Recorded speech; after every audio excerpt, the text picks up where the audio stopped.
अर्ज किया है, क्रिएटिव बनना आसान नहीं होता। क्रिएटिव बनना आसान नहीं होता। सिर्फ मन में सोचना कोई बड़ा बात नहीं होता।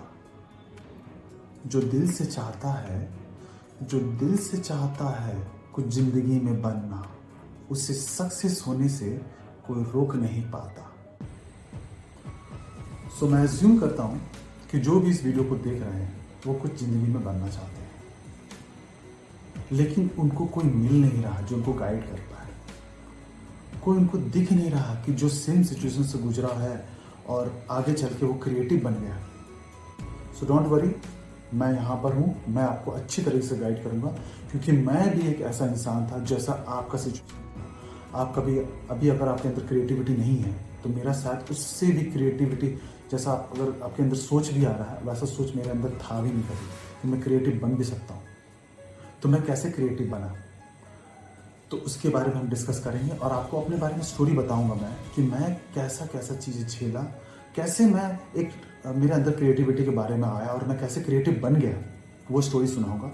और वो स्टोरी को अच्छे से सुनना, क्योंकि वो स्टोरी जानना बहुत ज़रूरी है आपके लिए कि एक एक पॉइंट कैसे कैसे पॉइंट में मेरा सिचुएशन गुजरा, उसके हिसाब से मैं कैसे क्रिएटिव बना।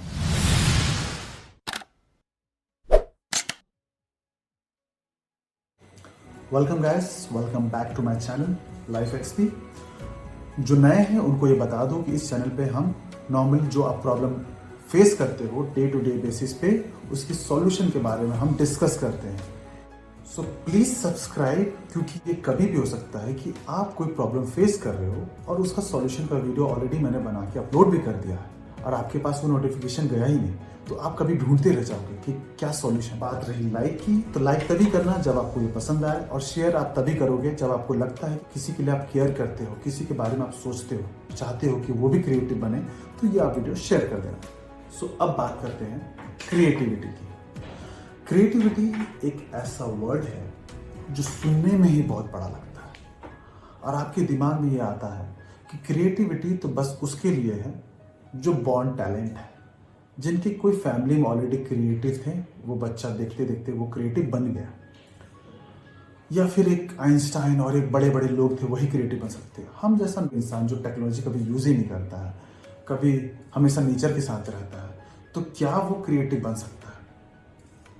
जरूर बन सकता है। इससे पहले कि आप ये सोचो कि जो क्रिएटिव बन सकता है वो बस ऐसे ही लोग होंगे जिनके घर पे ही ऑलरेडी फैमिली वाले या फिर वो बॉर्न टैलेंटेड है, ऐसा अगर आप सोच रखते हो तो अभी के लिए ये सोच निकाल दो, क्योंकि मैं जो आपको स्टोरी सुनाने वाला हूँ, जो मैंने फेस किया है, मैं जीरो से भी नीचे था क्रिएटिव, बाद में कैसे क्रिएटिव बना, तो ये जो स्टोरी मैं बताने वाला हूँ, इस स्टोरी को आप अच्छे से सुनना, एक एक पॉइंट को ध्यान से सुनना, क्योंकि हर एक पॉइंट से रिलेटेड होगा। क्योंकि मैंने कैसे अपने लाइफ में एक प्रॉब्लम फेस किया, कैसे स्ट्रगल किया और उसके बीच में मैं कैसे क्रिएटिव बना, ये जानना बहुत ज़रूरी है आपके लिए, तभी आप सक्सेस कर पाओगे। मैं कैसे क्रिएटिव बना?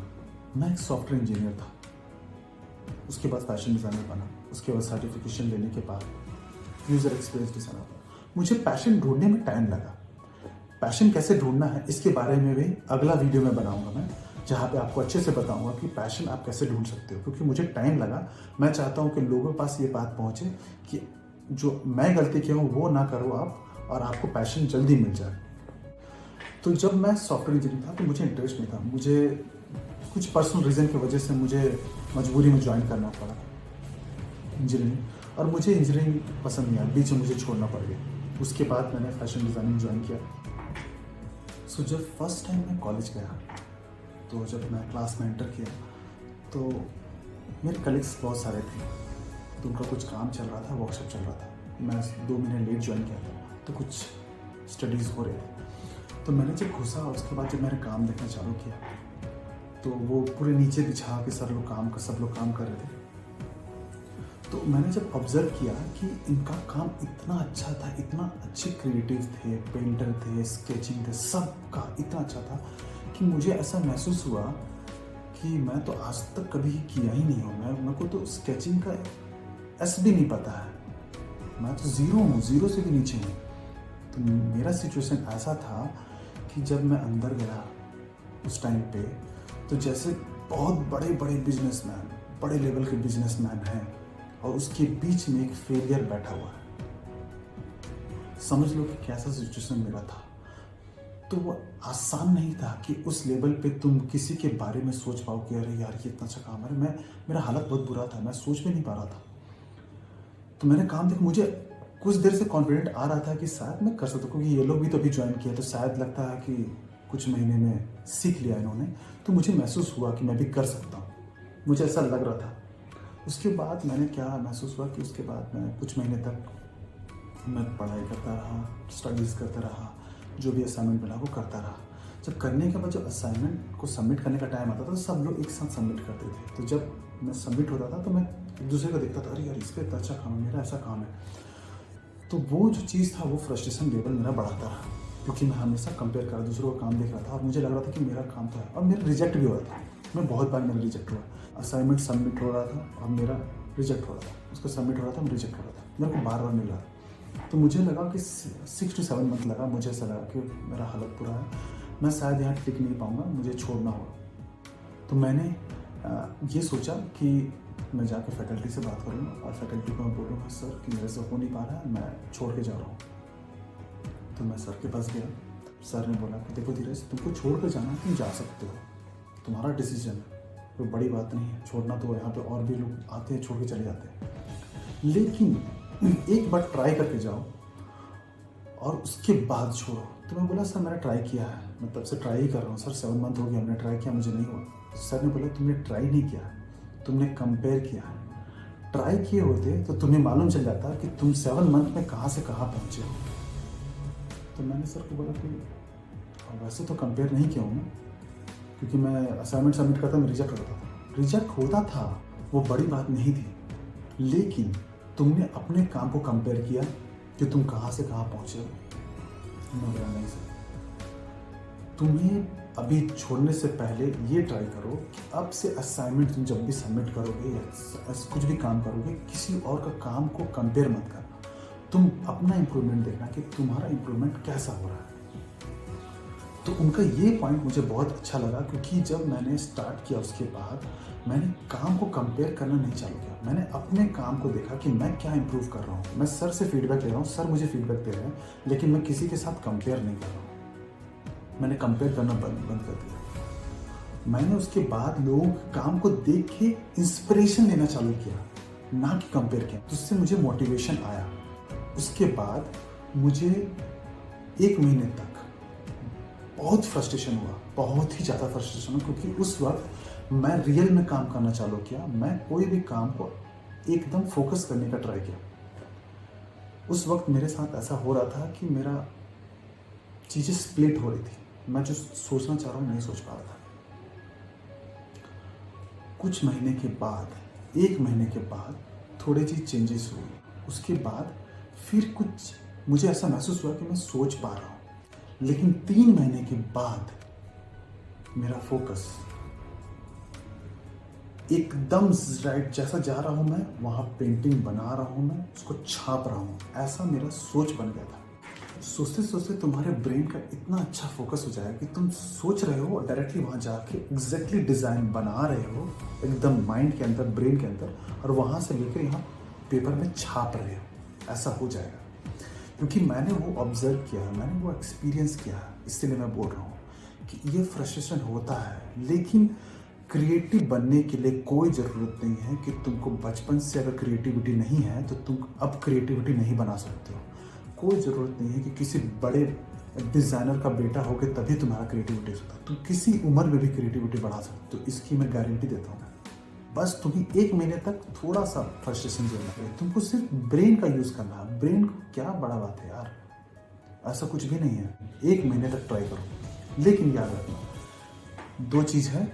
अगर तुम्हें टेक्नोलॉजी में इंटरेस्ट है तो तुम टेक्नोलॉजी के बारे में सोचो। अगर तुम्हें नेचर से रिलेटेड है कि जहाँ पे तुम इंस्पिरेशन लेना चाहते हो नेचर से रिलेटेड, क्योंकि नेचर भी एक बहुत बड़ा पॉइंट था जहाँ पे मैंने क्रिएटिविटी मेरे अंदर बढ़ा, क्योंकि मैं नेचर के बारे में स्टोरी बनाता था कि अगर दो पेड़ हैं तो इसको मैं एक रियल लाइफ में डाल देता था कि ये रियल लाइफ है, ये रियल लाइफ है, इन दोनों का डाली ऐसे सटा हुआ है तो कुछ ना कुछ ये ट्रांसफ़र कर रहे हैं, एक दूसरे से डिस्कस कर रहे हैं या कुछ ऐसा कर रहे हैं। ऐसा मैं स्टोरी बनाता था और वो स्टोरी को मैं लिखता था या ड्रॉ करता था, ऐसा करता था मैं। तो मेरा क्रिएटिविटी उससे बढ़ा। लेकिन स्टार्टिंग में ये बात श्योर है कि मुझे टाइम लगा। 1 मंथ यार, सिर्फ 1 मंथ, अपने लाइफ का 1 मंथ से 2 मंथ को देना, 3 मंथ्स मिनिमम लगेगा तुम्हें तुम्हारे क्रिएटिविटी आने में। जब 3 मंथ्स के बाद तुम्हें पूरा महसूस हो जाएगा कि तुम्हारे सोच जो है तुम डायरेक्टली फोकस कर पा रहे हो। क्रिएटिविटी ऐसा कुछ नहीं कि सिर्फ स्केचिंग, किसी डिज़ाइन नहीं है। क्रिएटिविटी तो हर जगह है यार। एक सिंगर, राइटर, मैं एक शायरी कैसे लिखता हूँ, मैं कुछ शायर हूँ, मैं शायरी नहीं। मैं अभी देखो मेरे वीडियो के स्टार्टिंग में शायरी है। मैंने कभी आज तक शायरी लिखने का कभी सोचा ही नहीं, मैं कभी शायर था ही नहीं, लेकिन मैं फट से कैसे शायरी बना लेता हूँ। सोच, इस सोच को बदलो। ऐसा कुछ भी नहीं है कि वो शायर है तो तुम शायर बन नहीं सकते हो, वो डिज़ाइनर है तो तुम डिज़ाइनर बन नहीं सकते हो। हर चीज़ पॉसिबल है, सब यहाँ से है। तुम्हें बस ब्रेन को थोड़ा घिसना है, कुछ महीने तक घिसना है। सो नेक्स्ट किसी वीडियो में मैं कवर करूँगा कि क्रिएटिव कैसे बने रहना है हमेशा के लिए, तो उसके लिए भी अलग तरीका है, तो वो मैं कभी कवर करूँगा। लेकिन आज का जो टॉपिक है उसका पूरे कंक्लूजन को मिला के 4 पॉइंट है जो आपको हमेशा याद रखना है। पहला पॉइंट है don't give up. Give up नहीं करना, ये आपको सबको पता है, लेकिन ये गिव अप यहाँ पे नहीं करना है। क्योंकि जो सेकंड पॉइंट है उसमें ये बोलते हैं कि takes time only few months, कुछ महीने लगते हैं, सिर्फ कुछ ही महीने। पूरी जिंदगी भर होता तो शायद मैं बोलता था कि गिव अप कर दो, लेकिन ये सिर्फ कुछ महीने की बात है, तो कुछ महीने तो कर ही सकते। तीसरा है stop comparing yourself with others. अपने आप को दूसरों के साथ कंपेयर करना बंद करो, क्योंकि उसका लेवल यहाँ है, तुम्हारा लेवल यहाँ है। जिस दिन तुम बराबर आ जाओगे तब तुम कंपेयर कर सकते हो। अभी तुम कंपेयर करने के लिए तुमको कंपेयर अपने आप से करना हर दिन, कि तुम एक दिन पहले कैसे काम करते थे और एक दिन बाद कैसे काम करते हो। सो चौथा इंपॉर्टेंट, मोस्ट इंपॉर्टेंट, जो शायद लोग उतना ऑब्जर्व नहीं करते, ना ही सोचते हैं, start taking inspiration from nature. Nature में जो आपको दिखता है वहाँ से इंस्पिरेशन लो और एक स्टोरी बनाने का ट्राई करो, क्योंकि बहुत ज़रूरी है। हर किसी, हर डिज़ाइनर के लिए, हर किसी के लिए एक स्टोरी बनाना बहुत ज़रूरी होता है। किसी भी तरीके से स्टोरी बना सकते हो, राइटिंग के थ्रू से, स्केचिंग के थ्रू से, जैसा तुम्हारा मन हो, स्पीकिंग के थ्रू से, लेकिन स्टोरी बनाने का ट्राई करो। ये 4 चीज़ करोगे तो तुम्हें ज़िंदगी बदल जाएगा। सो आज का कंक्लूजन है, एक शायरी से क्लोज करता हूँ। जो शायरी स्टार्टिंग में था, सेल में 2 पंक्ति को हटा के नया पंक्ति डाल। सो अर्ज किया है, क्रिएटिव बनना आसान नहीं होता, क्रिएटिव बनना आसान नहीं होता, मन में सोचना कोई बड़ा बात नहीं होता। जब तक सोच को पेपर में ना डालो, जब तक अपने सोच को पेपर में ना डालो, तब तक क्रिएटिविटी इम्प्रूव नहीं होता। So hope, I think you will like it. So please subscribe, like and share. As I told you, अगर आपको पसंद आया तो